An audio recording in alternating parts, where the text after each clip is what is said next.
está aqui no estúdio comigo, Eduardo Leite. Muito bom dia, governador. Obrigado, Seja bem-vindo ao SBT. Muito obrigado por essa oportunidade, para a gente poder conversar um pouquinho com os gaúchos. Obrigado. Seja bem-vindo você também, que está agora na Casa Nova, né? Alegria poder estar aqui no SBT e acompanhar essa renovação aqui do SBT Rio Grande, com a tua participação, a renovação do estúdio. Parabéns ao SBT pelo jornalismo qualificado que faz em prol do nosso Rio Grande. Nesta grande família que é o SBT.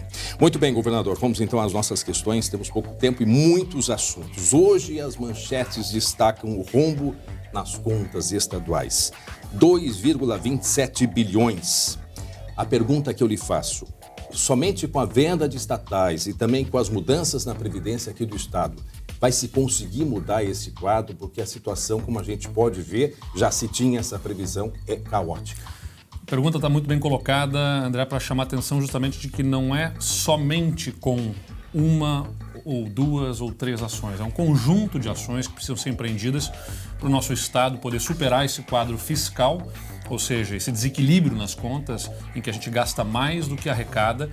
Não tem como resolver só vendendo empresa ou só mexendo na Previdência. Você tem que fazer tudo isso como sustentação para outras ações, como, por exemplo, redução de impostos para poder estimular a economia, o que parece até contraditório, mas eu explico. Nós temos, por exemplo, na nossa Previdência do Estado do Rio Grande do Sul, 12 bilhões de déficit. É o maior déficit proporcionalmente à população do Brasil. Se a gente dividir 12 bilhões de reais por quase 12 milhões de habitantes, significa quase R$1.000 por habitante. Só para dar um exemplo, São Paulo tem 20 bilhões de déficit para 40 milhões de habitantes. Então são R$500 por habitante.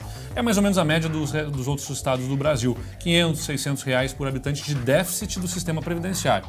Déficit significa que, além do que o servidor contribui e que o Estado contribui como patrão, faltam 12 bilhões que são drenados da nossa arrecadação do Estado em outros impostos. Então a gente tem que mexer na Previdência, sim, vai ter que fazer alterações. Vamos fazer isso em discussão com os servidores, com os sindicatos, vai ser submetido à Assembleia com muita tranquilidade. Mas a questão também das privatizações é importante para sustentar aí a nossa adesão ao regime de recuperação fiscal e atrair investimento privado para o Estado.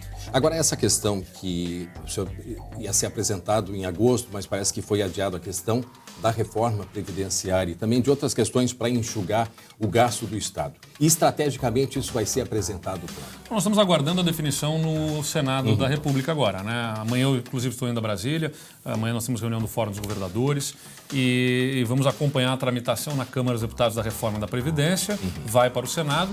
Há uma promessa de que se incluam os estados e municípios, mas talvez seja uma PEC paralela, o que significa que imediatamente os estados e municípios estariam fora e só depois é que poderiam vir a ser incluídos. Se isso se confirmar, nós vamos ter que tomar as nossas providências em nível local. É por isso que nós estamos trabalhando as questões da Previdência e também questões das carreiras do serviço público para apresentar lá em setembro, depois de conversarmos com os sindicatos. Então nós vamos chamar sindicatos para conversar, para apresentar, para discutir e achar os melhores encaminhamentos. Agora a gente sabe que esse é o grande problema, a questão financeira do Estado. Tudo está atrelado à questão financeira. Nós recebemos muitas reclamações, mensagens de gaúchos com relação à saúde aqui no Rio Grande do Sul. Quero convidar o senhor para assistir comigo essa reportagem do Corpo de Bombeiros lá da cidade de Três Passos. Os bombeiros que estão atendendo 7 cidades ali da região noroeste, no lugar do SAMU, que é o Serviço de Atendimento Móvel de Urgência. As atividades do SAMU elas foram encerradas lá na cidade, foi no final do mês passado. De acordo com a Prefeitura, a dívida de R$2,5 milhões do Estado com o município levou à interrupção desse serviço. E a gente acompanha a reportagem agora, junto com o governador. O Corpo de Bombeiros de Três Passos é a alternativa de atendimento pré-hospitalar para 7 municípios do noroeste do estado. Este veículo de resgate desempenha a função do Serviço de Atendimento Móvel de Urgência, o SAMU, que está fora de operação. A gente dá o suporte básico à vida, faz atendimento pré-hospitalar, encaminha as vítimas ao hospital, mas a gente não ministra medicação à vítima. Essa seria a nossa diferença entre no atendimento pré-hospitalar nosso e do SAMU. A dívida do Estado com o município é de quase R$2,5 milhões em programas de atenção básica. uma situação que afeta diretamente os serviços do SAMU. Por isso, a demanda dos bombeiros aumentou em torno de 50% desde o dia 24 de julho. Antes, eles atendiam em média 7 ocorrências pré-hospitalares por semana. Agora, o número de chamados dobrou. Mesmo capacitados para esse tipo de situação, os veículos de resgate não têm exigência de ter um profissional da área de enfermagem. O Corpo de Bombeiros atende no total 16 municípios com outros serviços. E caso uma ocorrência esteja em andamento, pode haver atrasos. Finalizando o primeiro atendimento, encaminhando as vítimas, dando o seu destino correto, deixando no hospital para receber atendimento médico, a gente vai deslocar para essa segunda ocorrência. Então pode acontecer esse atraso, até a gente ir até essa segunda ocorrência. Uma situação que preocupa a comunidade. O SAMU é uma coisa muito útil para a população, Vamos supor, eu posso precisar, mais gente não tendo, é difícil. Faz falta, bastante para nós aqui. Uma vizinha minha quis dar um infarto nela e daí já chamaram a SAMU, Já vem as pessoas que atendem, É mais fácil de chegar no hospital e eles atendem, Não é que se a pessoa vai num carro próprio, vai lá, fica parado lá 2, 3 horas, E não é atendido.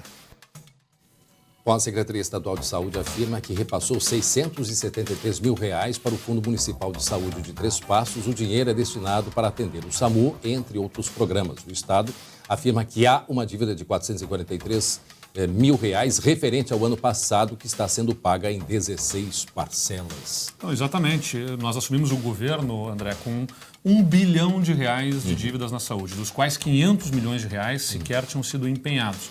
O que foi empenhado, nós acertamos, inclusive com a participação da FAMURS, que é a Federação da Associação dos Municípios, o pagamento parcelado em 16 prestações. De fato, desde junho do ano passado, os municípios não recebiam repasses do SAMU, da Estratégia de Saúde da Família, do Programa Primeira Infância Melhor, de unidades de pronto atendimento, entre outras ações que são feitas pelos municípios na área da saúde e que têm aportes de recursos do Estado. Desde junho do ano passado não recebiam. Nós entramos no governo, o nosso governo já não atrasa, paga a competência mensal. Está pagando em dia, é o atrasado. E o atrasado estamos pagando em 16 parcelas. O atrasado que foi empenhado. Para a população entender, empenhado quer dizer que pegaram no orçamento e reservaram uma parte do orçamento para aquela despesa, porque tem uma parte que sequer isso foi feito. Bom, essa é uma negociação um pouco mais complexa, porque não há o registro oficial do comprometimento da despesa. E aí dificulta para nós, mas nós vamos dar um encaminhamento. O importante é, já pagamos em dia o que é a obrigação deste governo e estamos buscando o passado para pagar essas 16 prestações. Vamos verificar com a Prefeitura de Três Passos o porquê desse desajuste no seu entendimento, na sua compreensão, por conta dessa alegação de 2 milhões, quando a gente reconhece 443 mil reais. Governador, antes da gente passar para o assunto segurança pública, o senhor falou de redução de impostos na sua promessa de campanha, que a partir do ano que vem a gente poderia ter... No ano seguinte, no final do ano que vem, encerrar essa alíquota majorada de ICMS. Então seria quando? Nós pedimos a renovação para a Assembleia por 2 anos, este ano e mais um ano que vem, e vamos apresentar uma proposta aí de sucessão do que vai substituir esta alíquota majorada de ICMS, uma revisão dos impostos estaduais para que a gente possa conduzir a uma redução de alíquotas de ICMS. É importante que, para poder fazer isso, sejam aprovadas as reformas que precisamos aprovar, desde Previdência, carreiras, as privatizações já foram aprovadas. Então, com essas medidas todas de reforma do Estado sendo empreendidas, a gente ganha espaço para poder reduzir impostos da população ali na frente. E depende disso também para a questão dos salários atrasados e parcelados. Não, sem dúvida. Quer dizer, são duas coisas, As reformas que nós estamos empreendendo, privatizações, reformas nas carreiras e previdência que vem pela frente, nos dão a condição do Estado buscar o equilíbrio entre despesa e receita. E isso já nos aponta aí o horizonte para botar os salários em dia até o final deste ano. Estamos com todas as ações sendo empreendidas. Eu me solidarizo aqui e compreendo a angústia dos servidores do Estado, é a minha também, podem ter certeza, em relação aos salários atrasados. Nós pedimos, é importante dizer isso, na campanha eleitoral eu falei que até o final do primeiro ano, porque sabia que não era fácil. Se fosse fácil, teria prometido resolver no primeiro dia, na primeira semana. Não, nós prometemos resolver dentro do primeiro ano. Estamos com as ações sendo empreendidas para viabilizar receitas ao Estado que vão resolver o passado que não foi pago para colocar o salário em dia até o final do primeiro ano. Tem um público muito grande de servidores acompanhando a gente nesse momento. Será que dá para a gente, de 0 a 10, a partir de janeiro do ano que vem o senhor afirmar que o salário vai ser pago em dia. Qual é esse percentual? Eu entendo, né, que queiram achar alguma porque as pessoas estão muito angustiadas. Enfim, é difícil dizer isso. O que eu posso dizer é o seguinte. Está mais para 10 ou está mais para 0? Está mais para 10. A gente está com todas as ações empreendidas aí. A questão objetiva, André, é o seguinte. Nós entramos no início deste ano com o salário de dezembro em aberto, com o 13º em aberto. E folhas emendando, né? Exatamente. São 2 bilhões e 600 milhões de reais. A gente eu entro no 1º de janeiro de 2019 como governador e o salário de dezembro, 1 bi e 300. O 13º, outro 1 bi e 300, não estavam pagos, que era a obrigação do ano anterior. São 2 bilhões e 600 milhões de reais que nós temos que pagar neste ano, com receitas deste ano, de uma despesa do ano anterior. E 700 milhões de reais que deviam entrar em janeiro deste ano foram antecipados no final do ano passado, em dezembro. Então, eu entro com 2 bi e 600 e 700 milhões de reais a menos no meu caixa. Isso torna especialmente difícil a nossa missão, mas não nos tira a condição de resolver.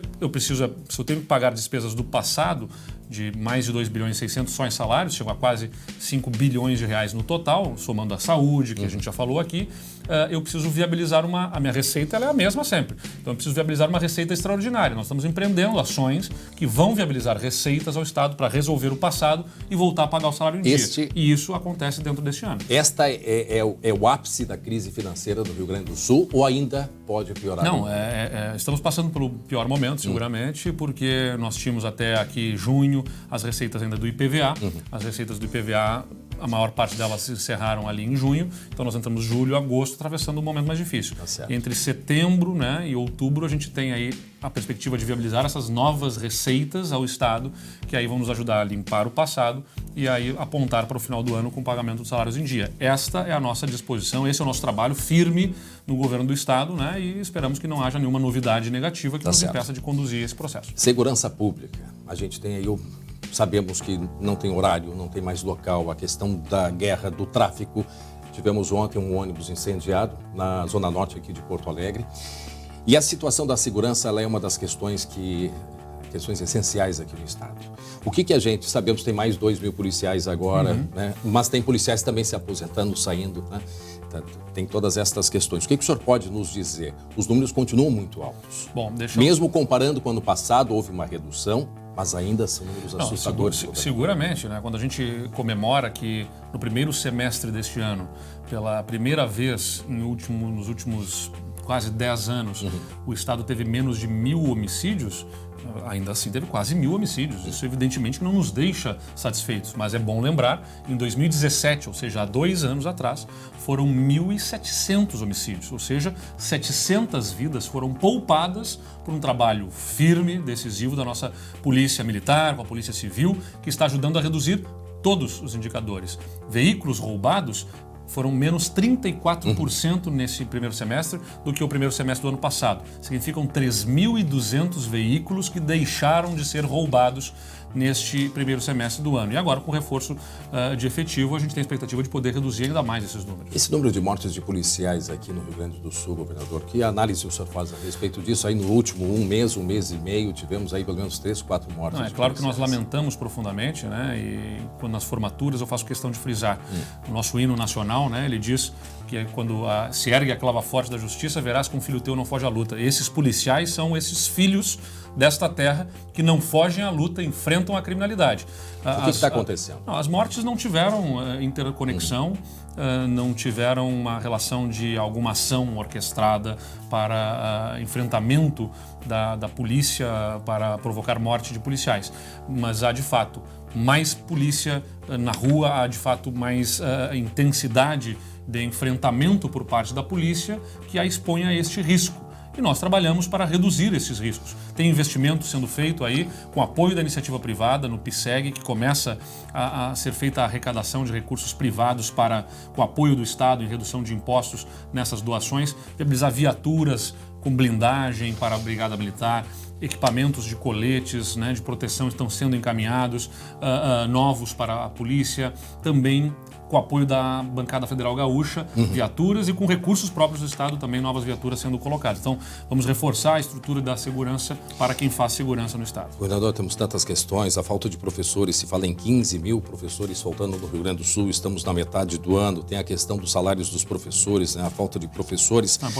Não faltam 15 mil professores, na verdade. Olha, a informação que o CEPERS nos repassou, que teria a Secretaria de Educação passado para o CEPERS. Não, no Rio Grande do Sul tem cerca de 60 mil professores, né? Se fosse 15 mil professores faltando, seria caótico a situação. Porque a Secretaria... Ela é difícil, mas não é caótico. Porque a Secretaria da Educação não tem esse número, porque ele é muito... Ele muda você constantemente. Tem uma oscilação disso. Mas segundo o CEPERS, foi passado na semana passada esse número de 15 mil déficit de professores. Não, na verdade o que nós temos... É de quanto? A rigor é cerca de 100 professores faltantes, mas oscila. De repente estão somando o número de professores que faltam. Nós temos um grande número de professores contratados. De repente o CEPERS está falando aqui de professores que são contratados emergencialmente e que eles argumentam que deveriam ser feitos concursados. 15 mil tem um cálculo errado aí. Por isso eu estou dizendo, a gente tem comunicação, não é que a pessoa fala o que o outro entende. Eu aprendi isso e vocês, como trabalham em comunicação, sabem bem disso. De repente estão falando em faltantes porque são contratados emergencialmente e eles julgam que deveriam ser feitos concursos públicos para esses cargos. Mas o importante é o seguinte, nós reconhecemos alguma dificuldade, estamos trabalhando aí para viabilizar. O que nós temos são cerca de 15 mil professores em licença, isso sim. Nós temos no estado do Rio Grande do Sul. São um grande número de licenças de professores por saúde ou por outras questões que fazem com que o estado tenha que viabilizar essa reposição de professores com contratos emergenciais. Então, a gente está trabalhando para que isso seja resolvido. Governador, quanto custa, para a gente, rapidamente, por favor, a última pergunta, quanto custa um preso no Rio Grande do Sul? Bom, vai depender do presídio, na verdade. Se não me engano, em torno de R$2.000 aí por mês a gente tem esse custo. A pergunta que eu lhe faço, eu acho que está na hora da população se dar conta de que os presídios eles precisam melhorar a qualidade. Não é aquela questão, o preso tem que pagar pelo que fez, tem que passar trabalho. Não é bem assim. A gente sabe que ele lá dentro... Ele vai continuar, como acontece, comandando o crime, né? Não se tem aquele isolamento telefônico como se previa que ia acontecesse. Eu lhe pergunto isso porque ontem eu tive uma conversa de meia hora com Hamilton Mitre, ele que implantou a primeira PPP nos presídios aqui no Brasil. Era para ser no Rio Grande do Sul, já tinha um projeto de Canoas, que foi feito de Canoas, 10 anos atrás, né? O governo da governadora Ieda Cruz. Exatamente. Mas depois foi cessado no governo seguinte. E por que, já que o custo ele não varia muito dos R$2.000 que é pago hoje pelo governo do Estado? E mesmo que varie, na verdade, e eventualmente possa ter alguma variação, o resultado é muito positivo, porque a gente tem que ter essa consciência. Não adianta nós pensarmos que, tem que largar de qualquer jeito o depósito de pessoas no presídio, porque vai estourar aqui fora. Se você deixar um presídio ser um espaço absolutamente sem controle... O Mitre me mandou essas fotos que a gente está vendo, porque aí é sala de aula, quer dizer, o preso tem dentro lá do presídio, é sala de aula, aí tem um local de refeição, aí eles estão trabalhando, quer dizer, a empresa vai lá para dentro do presídio. O que a gente tem que ter consciência aqui, André, não tem prisão perpétua e não tem pena de morte no Brasil. Todos aqueles apenados voltam ao convívio com a sociedade. Então é nosso interesse, aqui fora, que eles voltem melhores do que entraram. E por isso eu criei uma Secretaria de Administração Penitenciária, separando o assunto do sistema penitenciário, que estava na Secretaria de Segurança Pública, dividindo a atenção do secretário com o policiamento na rua, que é muito demandado, e o sistema penitenciário. E por isso, certamente, nós chegamos a um ponto de ter cerca de 14 mil vagas de déficit. São 40 mil presos no Rio Grande do Sul e faltam 14 mil vagas. E aí nós temos situações muito dramáticas, como o presídio aqui central de Porto Alegre, outros presídios no interior do estado. E muito da violência tem a ver com a situação dentro dos presídios. Chance da gente ter um presídio com um PPP? Não, nós vamos fazer novas permutas, nós vamos atuar em todas as frentes. Com recursos federais, que estamos buscando aí do Fundo Penitenciário Nacional, com permutas diárias do Estado por construção de novos presídios. Nós vamos inaugurar agora o presídio de Bento Gonçalves, a unidade de Sapucaia do Sul, novas unidades penitenciárias, e vamos também com PPPs estruturar. Bom, essa estruturação de PPP leva mais tempo, talvez até 2 anos para a gente conseguir fazer a estruturação de um modelo em parceria com o setor privado. Mas vamos sim viabilizar milhares de novas vagas para qualificar o sistema penitenciário e assim qualificar a segurança pública aqui fora. Olha, ficou estradas, o preço de pauta da gasolina, porque é tão cara a gasolina e tantas outras questões, o senhor vai ter que voltar aqui o mais rápido possível. Estou pronto para voltar e podem ter certeza, a gente trabalha para que o Estado equilibre as suas contas, se equilibrar as contas, consegue apontar a redução de impostos e reduzindo impostos, reduz a gasolina e a gente consegue fazer os investimentos nas estradas. Esses assuntos estão todos interligados e nós estamos trabalhando firmes. Eu só concluo aqui dizendo, 7 meses de governo que nós temos num jogo de futebol de 90 minutos seria o equivalente a 15 minutos do primeiro tempo. Tem muita bola para rolar pela frente e a gente agradece a confiança de tantas pessoas que acompanham o nosso trabalho. Pode ter certeza que a gente não vai diminuir o ritmo intenso de jogo nosso para conseguir entregar os resultados para a população. Nós cobramos porque nós somos aí o porta-voz da população. Fique à vontade para cobrar. Mas sempre desejando muito sucesso. Obrigado, André. O senhor agradecendo, Muito convidando obrigado. para retornar o quanto for possível. O senhor fica aqui comigo. A gente falei há pouquinho da violência aqui em Porto Alegre.